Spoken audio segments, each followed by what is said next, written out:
So put in the 4 bolts, all 4. Do not over tighten because you can easily strip the thread.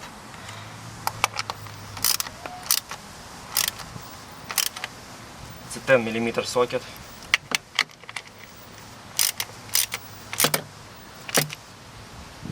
So we also clean the throttle plate and the idle sensor and throttle position sensor. So right now we will try to make a start test to check it will work better or not. So this is like how we installing the throttle plate hose back on.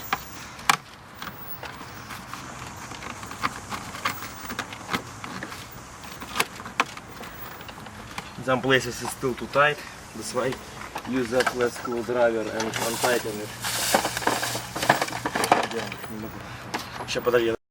Make it loose, a little bit more loose, so you will be able to snap the hose a lot easier.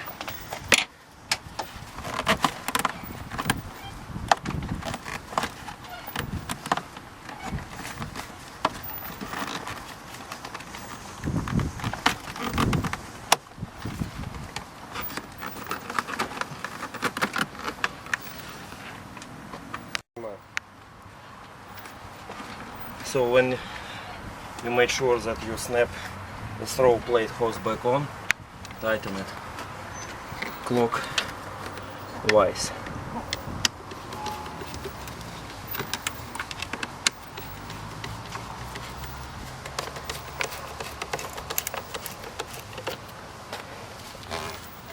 And then the downside.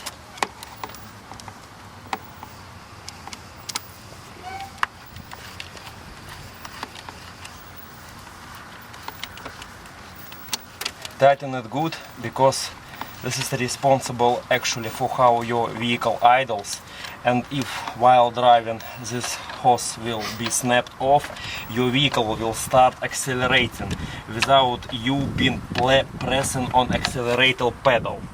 So you can easily have an accident. So make sure that you tighten it well. Do not over tighten it because you can actually crack the plastic. Because these snap rings could be tightened very tight. Make sure that it's just tight on both sides. And the last step, you have to put this snap ring back on, this one on top.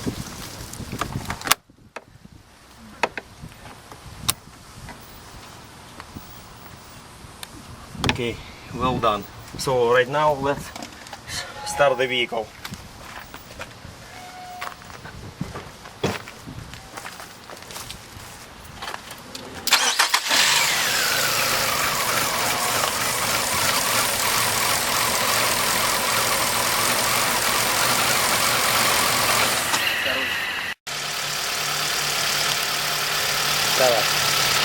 So as you can see, right now it's working perfectly because we removed the throttle body hose, and we actually can control engine RPM just by the screwdriver by allowing more air or less air going through the slow plate into the engine exhaust itself.